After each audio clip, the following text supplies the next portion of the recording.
আমি ধনী মানুষের সঙ্গে থাকি না। মই ধনী মানুহ লগত নাথাকো। তুমি কি কখনো আমাকে ধনী মানুষের সঙ্গে দেখেছো? তুমি কেতিয়াবা দেখিছানে মোক কোনোবা ধনী মানুহ লগত? মই কেতিয়াও নাথাকো।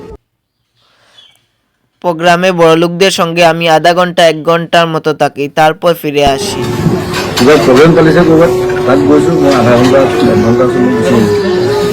1 বছর আগে অখিল গগৈয়ের সাথে দেখা হয়েছিল জুবিন গার্গের সাথে এক সাক্ষাৎকার।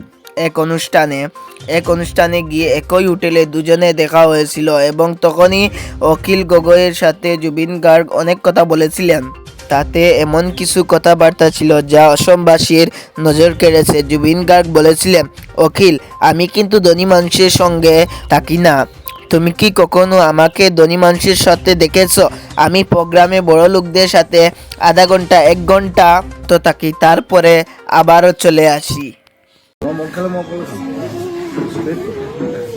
যে ভালো মানুষটি গরিব দুঃখীদের মন প্রাণ দিয়ে ভালোবাসতেন, তিনি আজ আমাদের মধ্যে নেই, কিন্তু তার আদর্শ ও ভালো ব্যবহার সবসময় আমাদের মনে থাকবে এবং আমাদের পথ দেখাবে।